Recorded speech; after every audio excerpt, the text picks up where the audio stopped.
Welcome back to Downing Street for today's coronavirus briefing.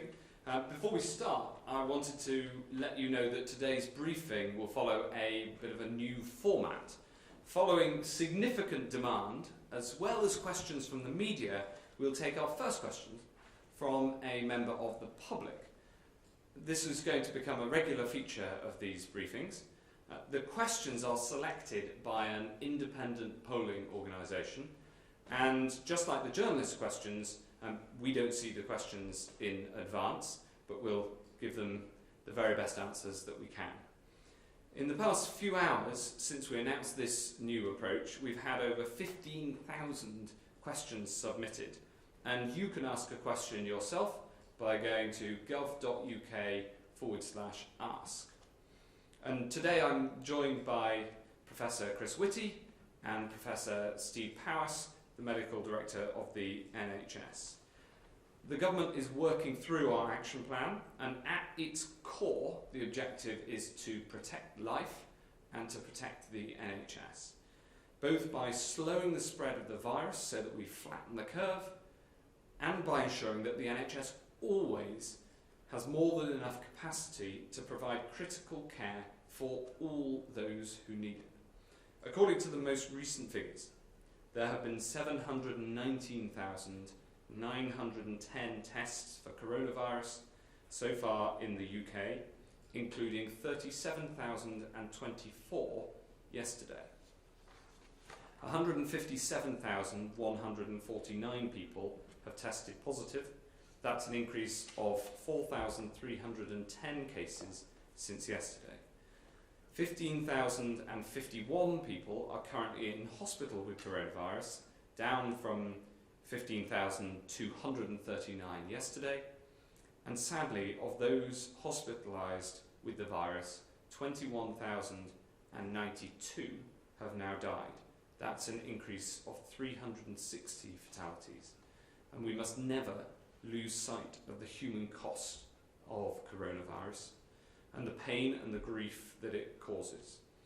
And each death serves as a reminder that we must stand firm in our resolve.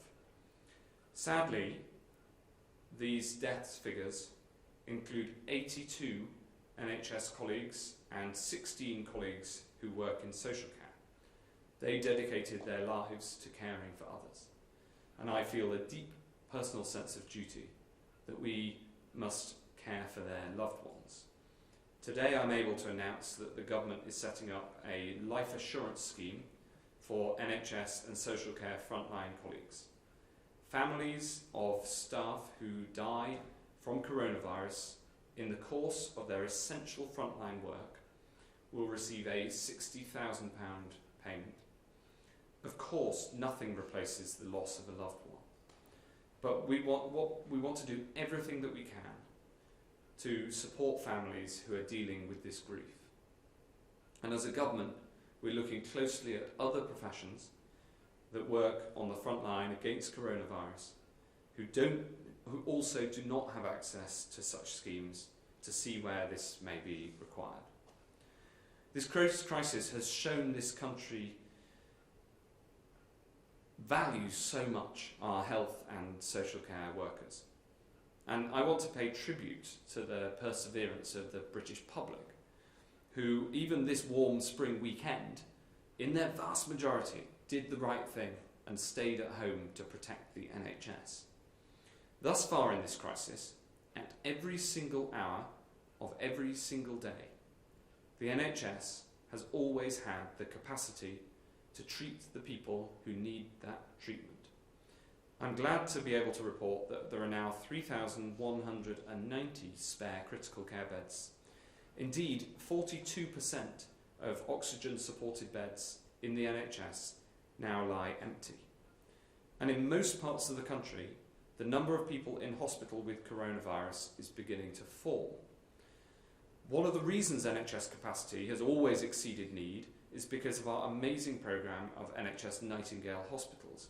Today I was proud to attend, virtually, the opening of the 8th of our 10 Nightingale hospitals across the UK, again built in a matter of weeks.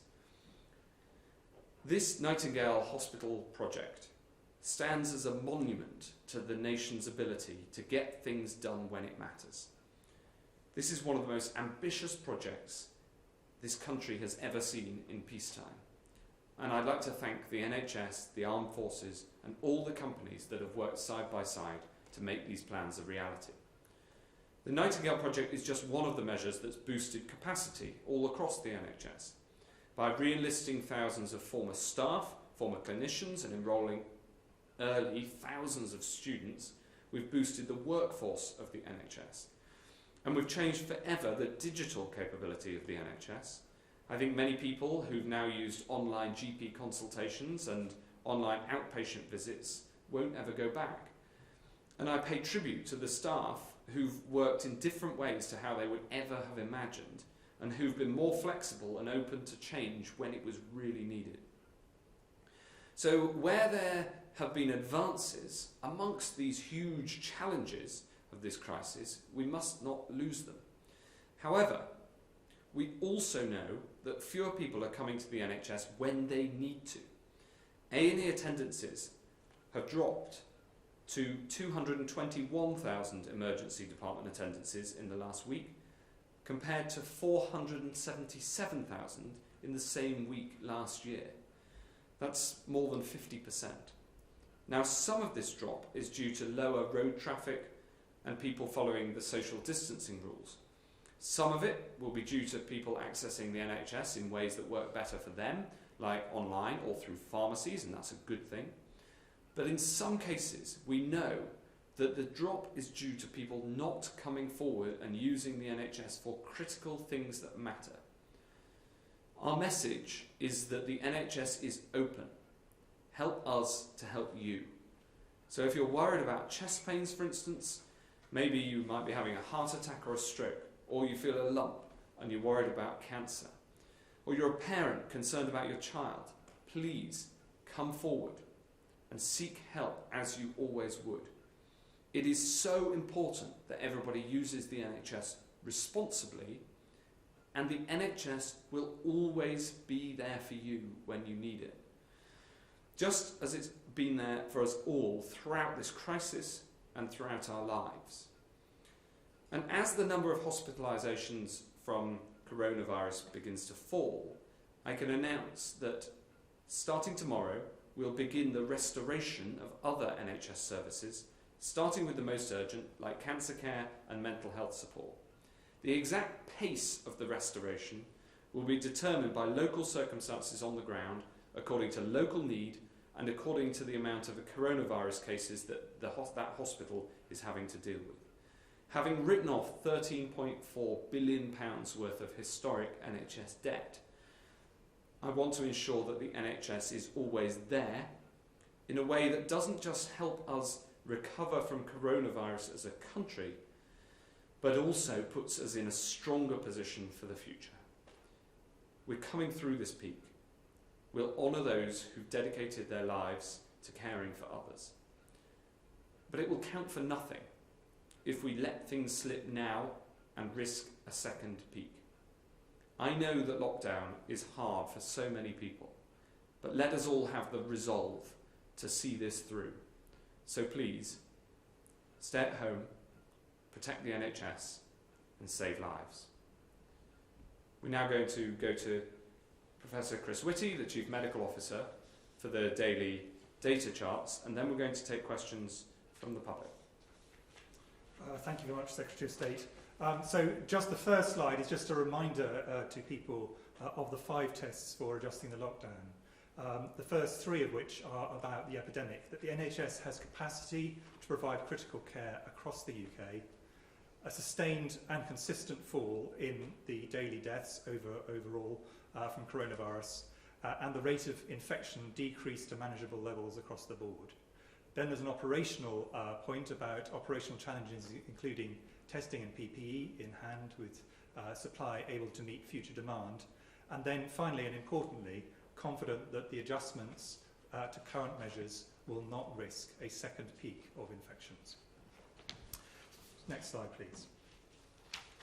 The next two slides are really ways of looking at whether people are continuing, as they have been consistently throughout this crisis, to heed the guidance in terms of keeping pressure off the NHS by staying at home unless they have to go out for necessary things. And as you can see, after a very remarkable fall initially, broadly this has been flat, very slight trending up in terms of motor vehicles, but otherwise really the data remain largely unchanged on these transport metrics.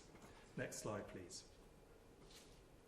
And then looking at other forms, the driving we talked about before, a very slight increase in walking, public transport remains largely flat. So evidence, I think, that the great majority of people are continuing to honour the lockdown, which is helping us to drive the number of cases down and therefore take pressure off the NHS. Next slide, please. The next few slides are really ones that people who watch these briefings will be very familiar with. It's just the most recent data. So new cases in the UK. As you can see, obviously one thing we have to bear in mind is that the number of tests is going up overall, but despite that, the trend is flat or slightly down in terms of positive cases. Next slide, please. But when we actually look at people in hospital, I think the trends that demonstrate that over the country as a whole, we're going through the peak are reasonably clear to see. Obviously, a bigger fall in London, but the rest of the country in different areas either flat or decreasing over time. Next slide, please. And then when we turn to one of the most important questions, which is critical care capacity, if you look at these trends across England, Scotland, Wales and Northern Ireland, these are the percentage of all critical care beds being used for COVID patients, and both in absolute and in relative terms, this is gradually trending down. But importantly, and I talked about this last time I was here, this is a very gradual peak. We're not seeing a dramatic fall off, and nor do we expect to in the next short while. Next slide, please. And finally, sadly, people are continuing to die. As we have said every time just after a weekend, there's an artificial drop because there's a less notification over weekends. So the number of cases who sadly were reported as having died yesterday was 360. I do actually expect there will be a bit of an uptick again later in the week as we catch up from the weekend drop. Nevertheless, the trend overall, as you can see from the 7-day rolling average at the top, which smooths out these weekend effects, is a gradual decline, but we are definitely not consistently past the peak across the whole country at this point in time. Finally, a slide which compares different countries, and again I would be really clear that we should not overinterpret the absolute numbers. The way these are actually measured in different countries is different, but the trend lines I think are reasonably clear from this.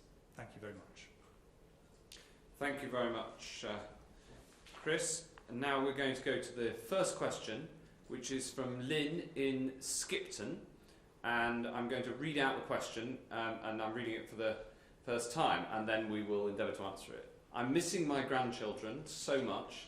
Please can you let me know if after the 5 criteria are met, is being able to hug our closest family one of the first steps out of lockdown? Well, thank you, Lynn, for that question, an incredibly important one, and brings home the emotional impact of the lockdown measures. I think, why don't we take the direct medical evidence from the Chief Medical Officer? Well, very clearly, for most people, the ability to actually interact with families in a way that they have not been able to during this period is absolutely essential. In terms of the direct answer to this lady's question, it depends, if I'm honest, on the situation that she finds herself in. So if she is someone who has a significant medical problem in a way that means that she would have to be shielding, that is, and she's an older person, some grandparents are younger grandparents, some obviously are older. If she's in a group which is vulnerable, then the answer is that it might well be prudent, and this will depend entirely on individual circumstances, for her not to get into a situation where she is putting herself at risk. Obviously, if she's healthy and younger, that may well not be true. But the overall view that actually one of the things that clearly is important to everybody is the ability to get together with families remotely, but also physically, everyone fully accepts. Nevertheless, it is important that people who are vulnerable continue to be protected even after whatever the next steps occur. Thank you. And the thing I'd say to Lynn directly is that we understand the impact of not being able to hug your closest family. It affects all of us too, as well as the direct health impacts of the lockdown, bringing down the curve and trying to stop this terrible disease, and also the economic impacts, which are clearly very significant. There are also the direct emotional bonds, because it's one of the most natural things in the world to want to hug a member of your family, and we just hope we can get back to that as soon as possible. And the best way we can get there fastest is for people to follow the rules, so we can get those 5 criteria met as soon as possible. I don't know if you wanted to add Only to add that we all know how hard this is. My own mother lives hundreds of miles away, and I know she's wondering when she'll be seeing me and her grandchildren again. This is really tough, but as the Secretary of State has said, it is bearing fruit in that we are seeing reduction in the number of hospital admissions, we're seeing a reduction in the number of deaths, and it's only by the British public continuing to comply with that guidance until the time is right that we will all continue to see a reduction in deaths, which I know has touched so many people around the country in terms of loved ones. Thank you very much, Lynn, for your question and for submitting it. And I hope that I think that's shown that the questions from the members of the public can be just as informative and can be just as difficult to answer as questions from journalists who are trained to ask them. Talking of which, Hugh Pym from the BBC. Thank you very much. Question for the Secretary of State. It's about testing, particularly important in the short term at least, for up to 10 million key workers and their families. We're hearing varying reports on how easy it might be or not to book tests online. What do you say to that? And do you think you will hit your target of 100,000 tests a day by the end of this month? That's later this week. Well, thank you. I think we are on track to the 100,000 target. We're broadly where we expected to be. You've seen a big increase over the weekend to 37,000 tests yesterday. Now, we are also enhancing and making it easier to access how you get hold of tests. The home tests have been particularly popular. We delivered 5,681 of those yesterday. That is all about being able to make the testing as easy for people who, if you've got symptoms, you're by the nature of the thing, you are already ill, and so we want to make it as easy as possible to get hold of those tests. Alongside it, still we're opening more and more drive-through centres. So we're broadly where we expected to be, and we've got a lot of work the rest of this week to keep continuing the ramp up to the goal that I so clearly set out. Thanks, Hugh. Can I ask a follow-up? Yes, of course. Beyond this, it's very important to escalate testing capacity significantly to prevent or help prevent a second spike. Where do you want to be with capacity and testing ability in a few months' time? How many thousands, hundreds of thousands a day? So this is a really important question, and of course, the reason that I set the goal and that we're working so hard towards it is because testing is an important part of how we keep the spread of the virus down, especially once we've got the number of new cases down through the social distancing measures. So we want testing to continue to increase. As you'll know, the Prime Minister set a goal of 250,000 some time ago, especially for when the antibody tests come on stream, but so far there isn't one of those that is clinically valid. So we'll keep on increasing. It's important to note that we've already gone past the number of tests per day, for instance, that they carry out in South Korea. We're approaching the levels that Germany undertakes. So this is it's a project to keep increasing. Also, we need to think very hard and take the clinical advice on how to use those tests. For instance, we're putting far more into care homes. We're making sure that now NHS staff get tested, including when they're asymptomatic, to make sure that we understand whether people who are working in hospitals have got the virus, and using the tests for surveys.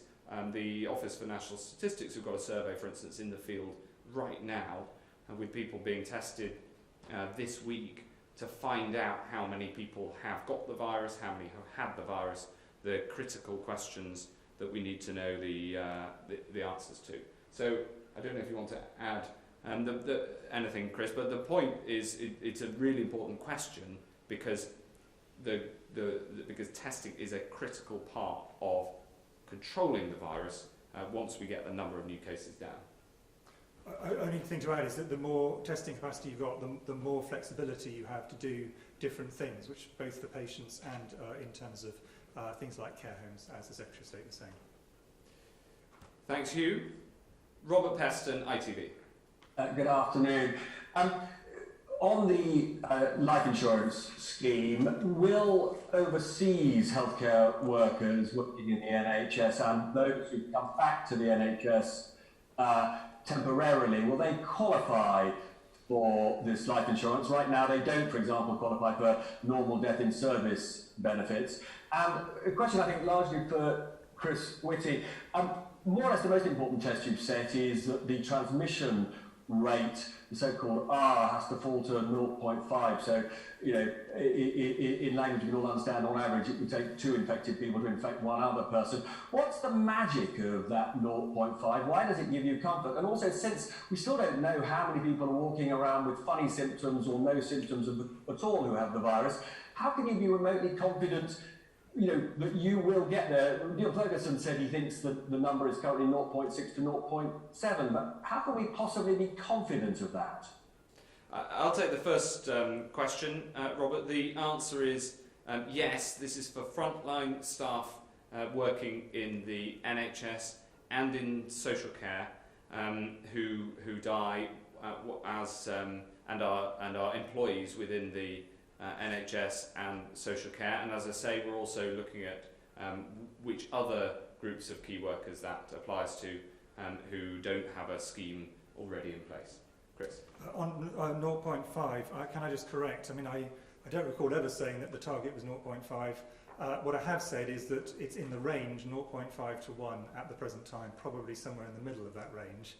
And the second thing which I have said is that it is really important we do not go above 1.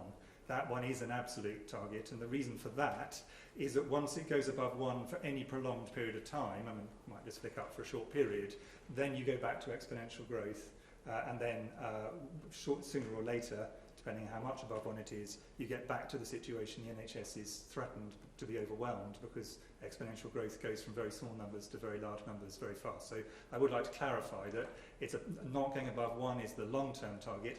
Clearly, the lower we can get it at the moment, the better. But as I say, it's probably in the middle of the range, 0.5 to 1 at the present, and that is bringing down the R, which is what you're actually seeing when you look at the critical care and other metrics we looked at in the slides.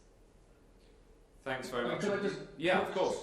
One extra thing, actually, just on the life insurance. And just to be clear, there's nothing in this life insurance scheme that would waive the rights of the families of individuals who get COVID and either die or are seriously injured from suing the NHS in the traditional way if they feel they haven't been properly protected, particularly in the absence they might feel of appropriate PPE gear. There's no waiving of their standard employment rights involved in any of this. No. Beth Rigby from Sky. Thank you. Professor Whitty, at the beginning of the lockdown, Sir Patrick suggested a death toll below 20,000 was a good outcome. Now hospital deaths are sadly above 21,000, and that doesn't even include care home or community deaths. How have you had to change your expectations as the disease has progressed? And can you provide an updated expectation of what you think a more realistic number is now? And Secretary of State, you've promised 100,000 tests by Thursday, and last week you said trace and track was key to easing social distancing measures. What level of testing do you need to get track and trace up and running, and what's your time frame for that? Yeah, go ahead. So on the first one, the number will definitely exceed 20,000. So even with hospital deaths, as you say, sadly it has gone above that. Once we look into direct and indirect, and I constantly make this point, but it is really important, direct and indirect deaths, all-cause mortality, we definitely, sadly, do expect it to exceed that. I think that my view actually is we need to view this epidemic over the long run, and this has got a very long way to run.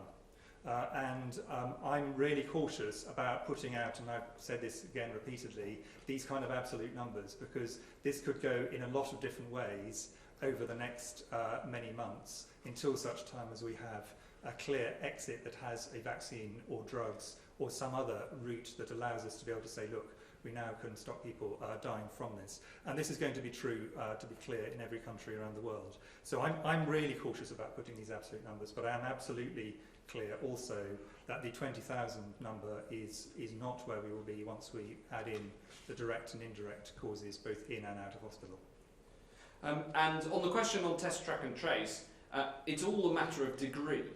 The lower the number of new cases, the more effective a system of test, track and trace of any scale is. And therefore 100,000 tests a day is a big enough testing system to start test, track and trace. But if it's bigger, then the system can work on a higher number of cases and be more effective. South Korea is a really good example where they peaked in terms of tests a day at just over 20,000, and they've now brought that down because their number of new cases is so much lower.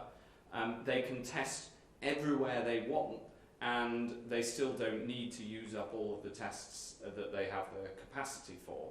And we've seen over the last few weeks the gaps between capacity and the number of tests done in this country as well. And I noted, on Sunday, the new German ambassador to the UK was explaining that there's the number of tests, the test capacity in Germany is 800,000 a week, and they use 450,000 of that capacity each week. So we have a similar pattern of capacity being higher than tests used all around the world, and the capacity that we're building is big enough to get started on test, track and trace.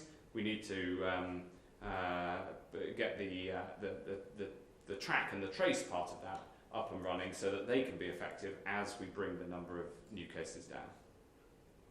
Can I just follow up just on one thing, Professor Whitty? Just quickly, what explains the mismatch between where you thought the death toll would be at the beginning of the lockdown and where we are ending up at a month in? What changed over the course of the past few weeks? I've never put an absolute number into the public domain. I've been asked this lots of times. My aim has always been to try and get the number to be the minimum we can manage. But to be clear, this has got a very long way to run. And I think just thinking about the first peak, which due to the fantastic work the whole nation has done and the work of the NHS, we have actually managed to go through, still got some way before it's falling right off, but there is a long, long way to go beyond that. And I think it's a big mistake, in my view, just to consider just the first phase. We need to look at the epidemic as a whole. Thanks very much, Beth. Gary Gibbon from Channel 4. Professor Whitty, could I follow up on what Robert Peston was asking about on the infection rates? If we are in the middle of the 0.5 to 1 range, will that do? Is that good enough?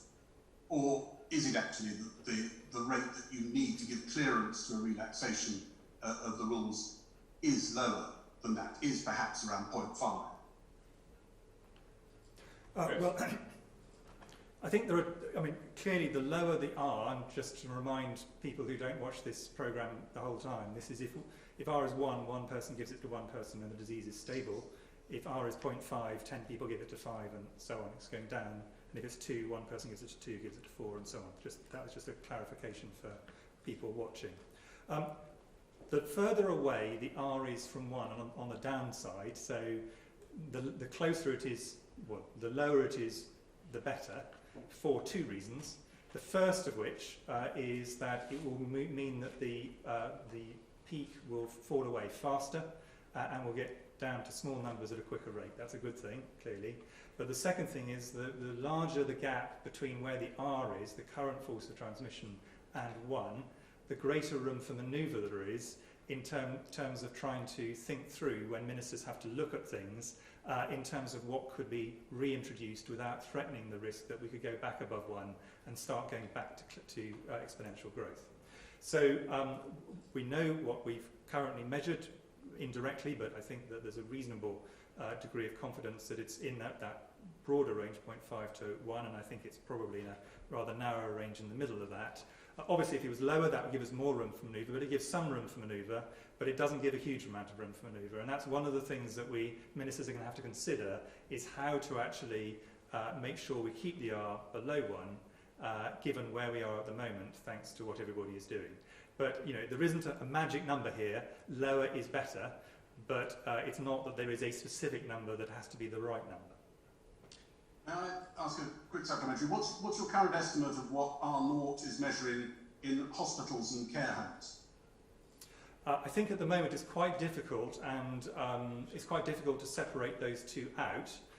My expectation is that it is very clear it is falling in hospitals. Where it is in terms of care homes, I think, is less easy to work out at this point. We've got ONS data coming out tomorrow, which may help a bit, but we're not measuring that directly, I have to say. And what I think we're seeing across the country is some care homes where there are significant outbreaks and other care homes which are unaffected. They're not kind of, it's not like the community are, which is much more heavily influenced by the whole of the population. It's much more local to particular areas and particular care homes. And maybe Steve could answer on the NHS point. So in hospitals, it's clear that the number of people who are testing positive in hospitals is falling, and therefore infection rates are falling. We would expect that because we're now in a position where the community spread of the virus is less, and therefore that will translate into lower spread in people coming to hospital and therefore in hospitals as well. As Chris said, I think care homes think differently in terms of approach to that, but in hospitals it's clear that the infection rate is falling. Thanks very much, Gary. Sebastian Payne of the FT. Thank you very much, Mr. Hancock. There were reports over the weekend that in the second phase of fighting the coronavirus, the government is planning to quarantine people arriving in the UK for 14 days. I was wondering what changed your mind about tighter border restrictions, and does that mean you're going to be encouraging British families to holiday at home this year? And if I can ask a question for Professor Whitty, could you give us an update on antibody testing, please, and whether the government has seen any breakthrough in its assessments for those tests? Thanks very much. On the borders, we've been very clear that we follow the science, and given the current level of infections, level of new cases in the UK, and the very low amounts of international travel that's going on right now, it is clear that the impact on the epidemic as a whole of the number of people coming through the borders as a proportion is very low.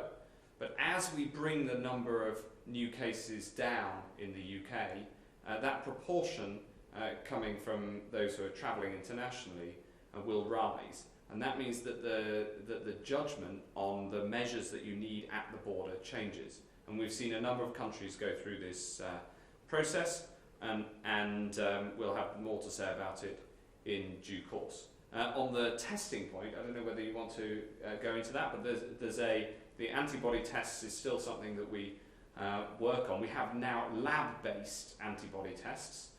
In fact, in the field now, the Office for National Statistics survey is based on lab-based antibody tests. But we're yet to find what's called a lateral flow, which means a test you can take. You don't need to send the sample to a lab because it gives you the result on the stick. We're yet to find one that has a clinical level of results that we're confident in. I mean, so, my view is that science very seldom moves forward by breakthroughs. It moves forward by small incremental changes that over time significantly improve things. That is what I think will happen with this antibody test. We currently have tests that are good enough to give us a first pass at a ranging shot on surveys, to give us a feel for how many people in the community overall may have been infected, some of them without knowing it, because there's certainly some transmission without people actually getting symptoms. But an antibody test that is good enough actually to be able to say to an individual, we're confident either yes you've had it or we're confident no you have not. We have not yet got to that stage, and I think it's unlikely to happen in a single leap. It's likely to happen in a series of small improvements that get us to a point where we feel sufficient confidence we can do that. Thank you. Mr. Hancock, could I just ask a follow-up, please? Sure. You mentioned earlier you're encouraging people that if they've got heart pains or are worried about serious illness to go to hospital.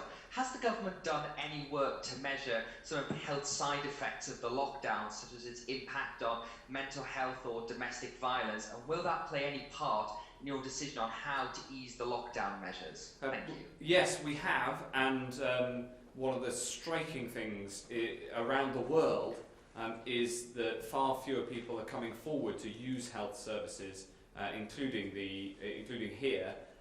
Far fewer people are coming forward to use non-COVID services in the NHS.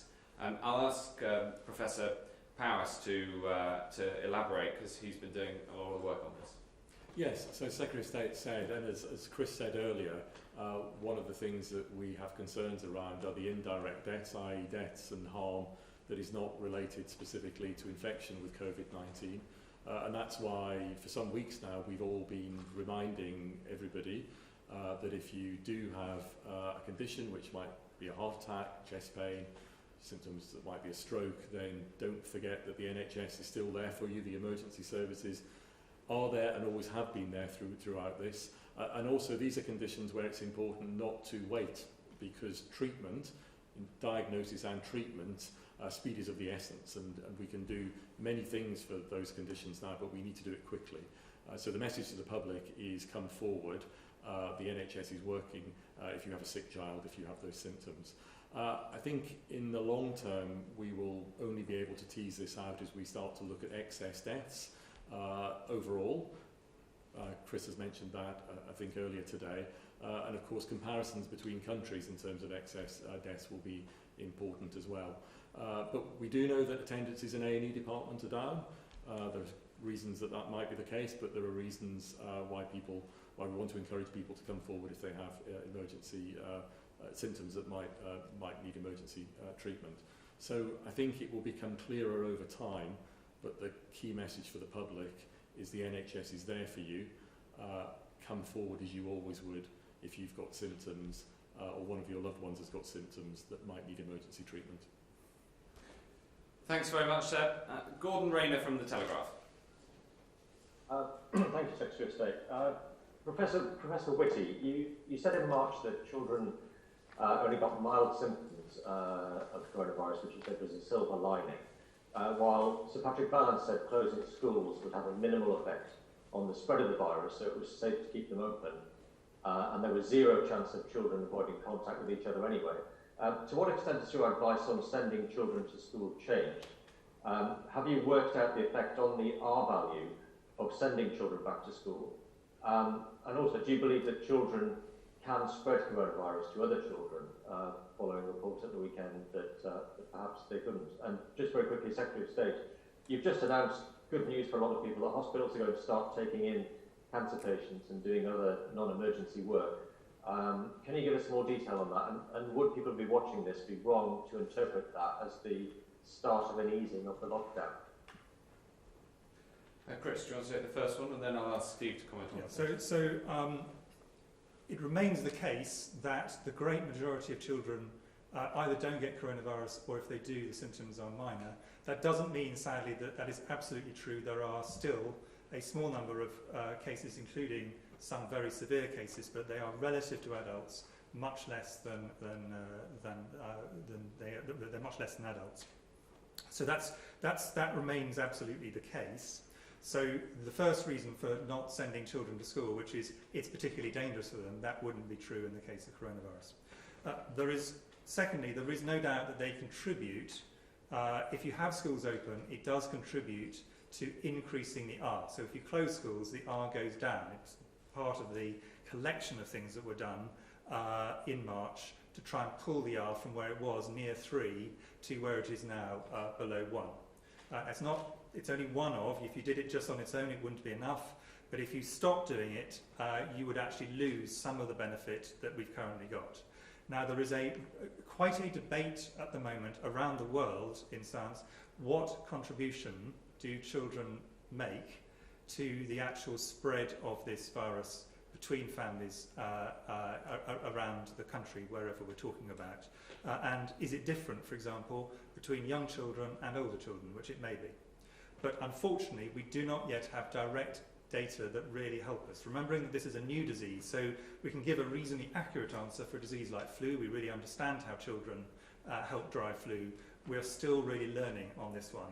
And so whilst I think it remains the case that we think that the contribution of children at school to the spread of this virus is probably less than, for example, for flu, we do think it certainly contributes.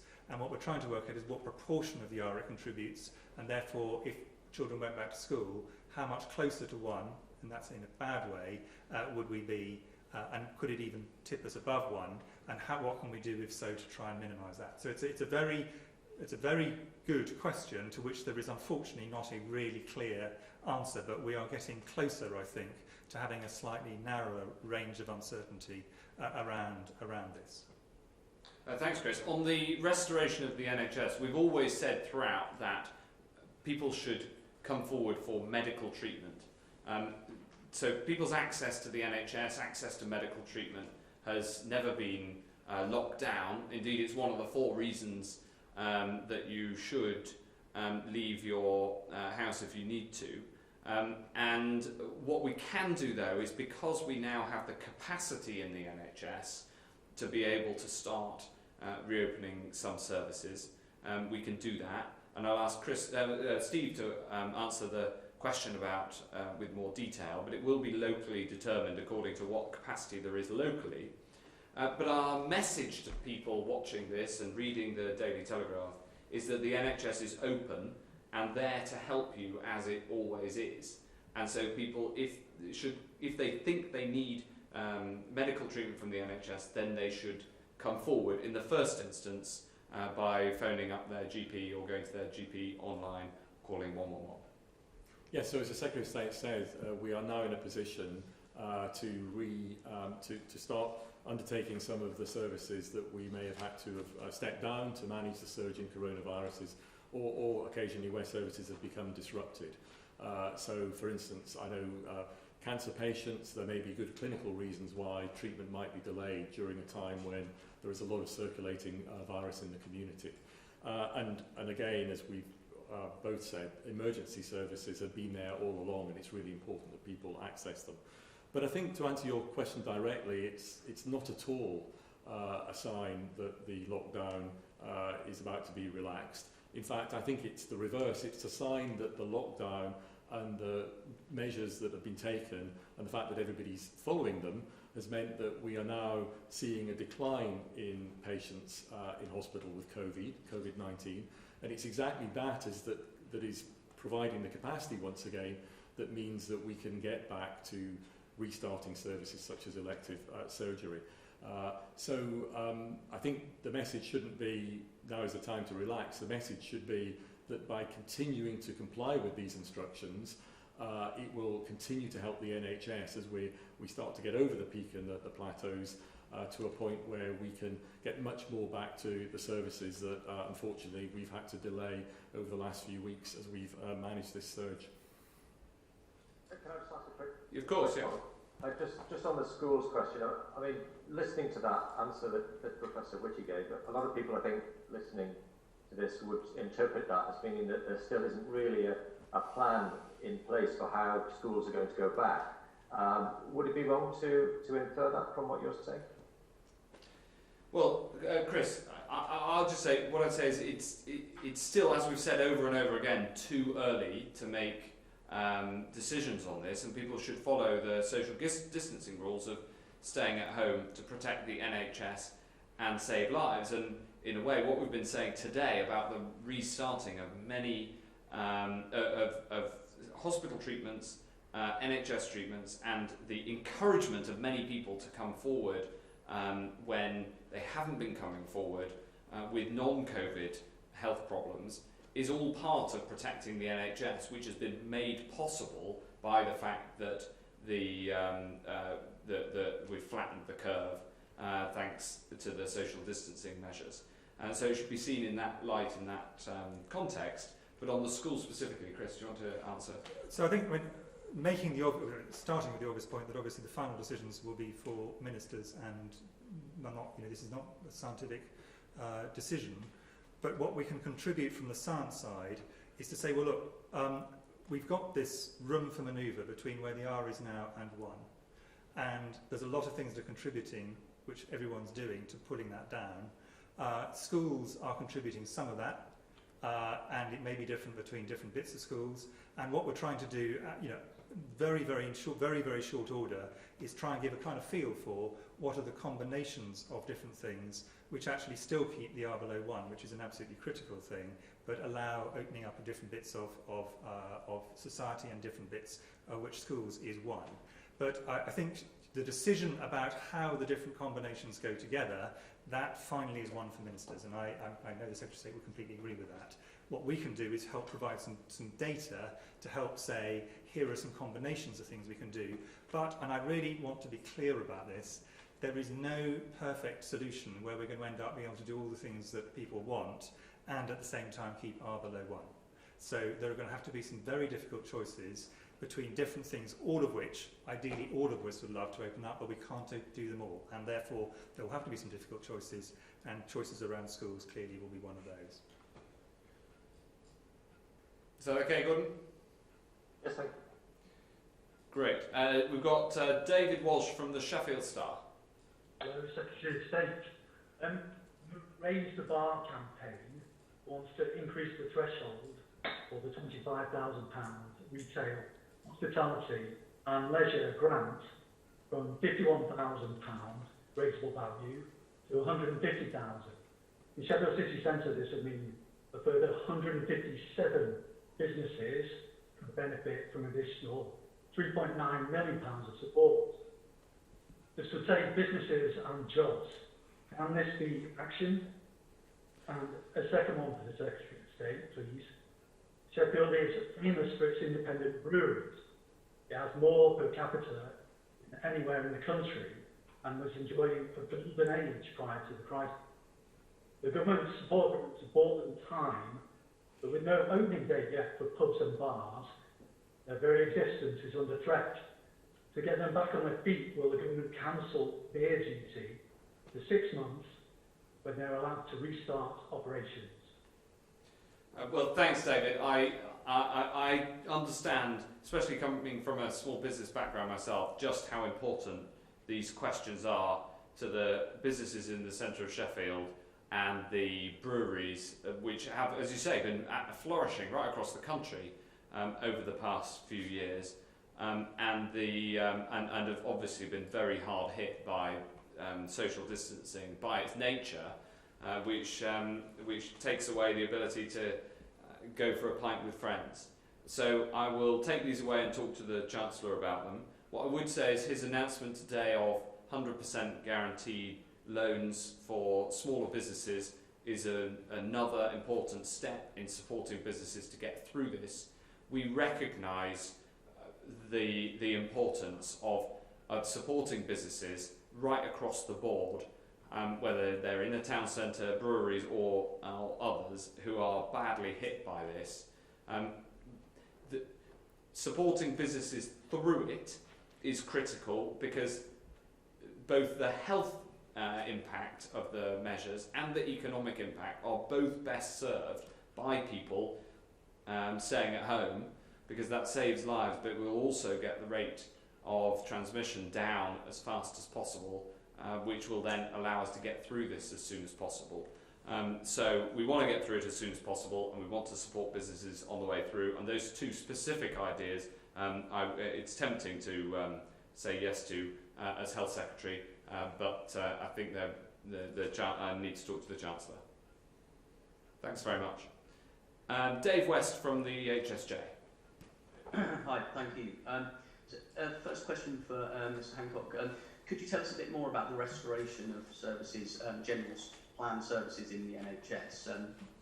There are millions of people on the waiting list for general operations or appointments, hip replacements or cataracts and things.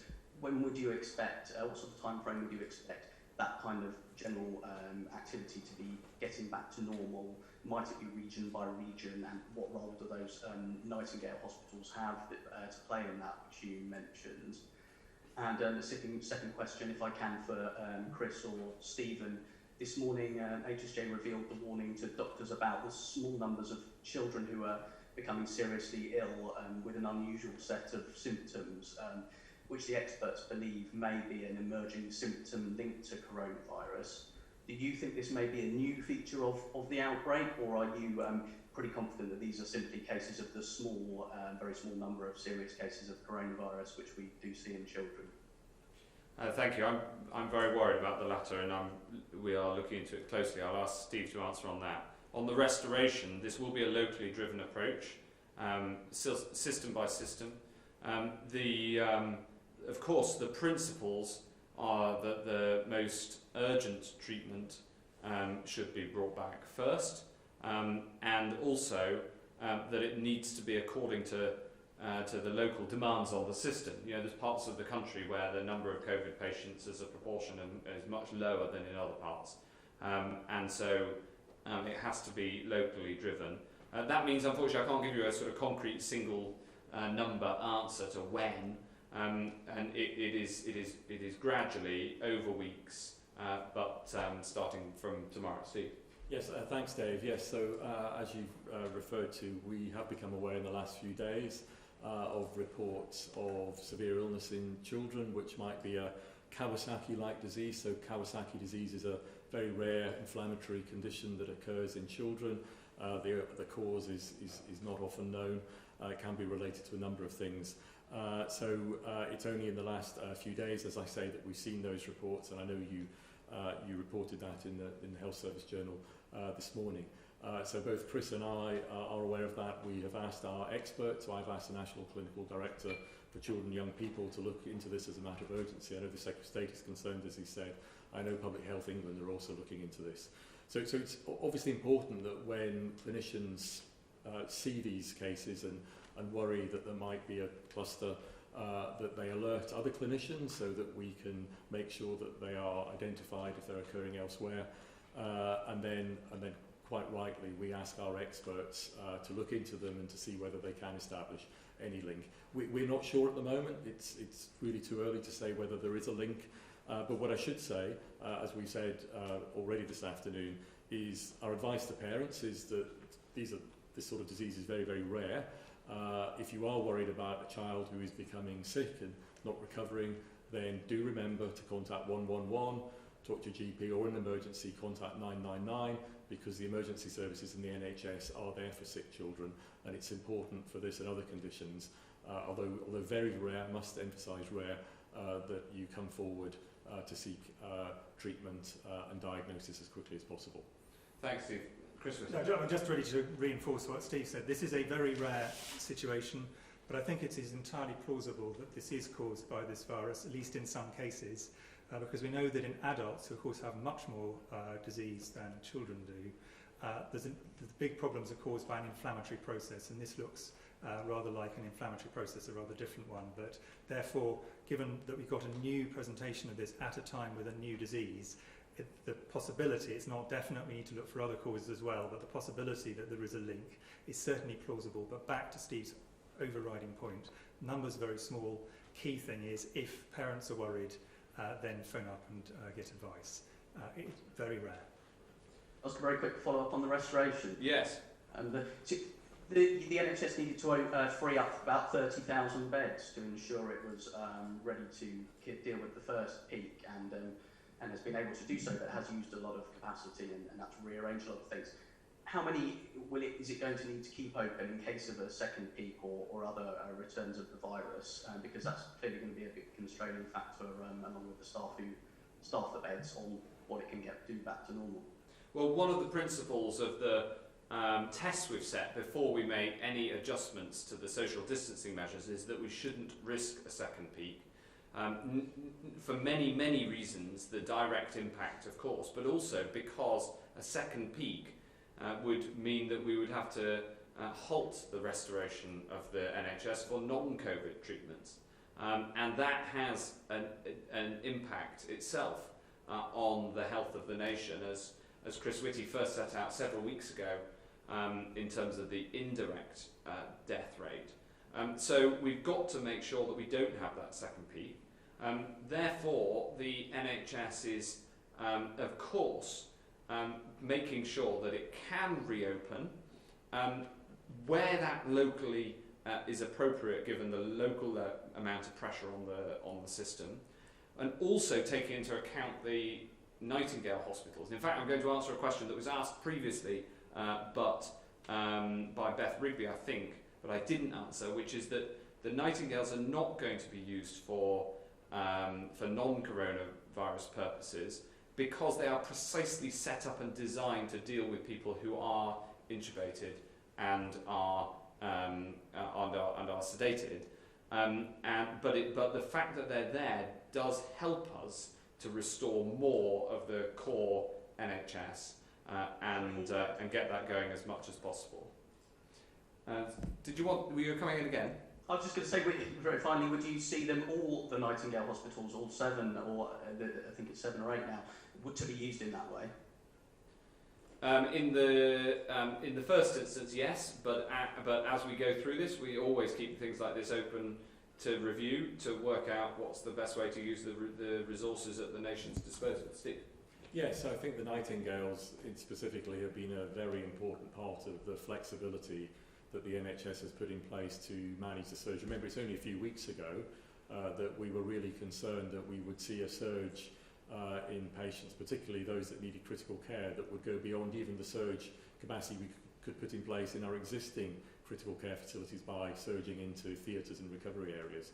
So the Nightingales, I think, are a real proof that the NHS can be agile and flexible and can change its model of care in a very short period of time. Clearly, we want to keep them there because although the peak is reducing, we still feel that we need to have them there as the insurance policy that for COVID patients. But as we go forward, we will be keeping them under review, as the Secretary of State has said. And of course, we're only into the first week or so of coming off a plateau in a peak. And as you would expect, all that work, again, as the Secretary of State has indicated, is being done at the moment to plan capacity going forward. And the restoration of services is a really important part of that, which I'm absolutely sure will occur hospital by hospital and region by region, because infection rates are a bit different everywhere, and because different organisations have stepped up to manage the surge in slightly different ways. But the key point is that we are now in a position to bring those services increasingly back on stream. If you'd asked me a month ago, Dave, whether we would be having this discussion now about the restoration of those parts of the NHS that we had to pause in order to put capacity towards treating coronavirus, and the question is, how much NHS capacity do we need to keep in hand in case there's a second outbreak, which we don't want to risk.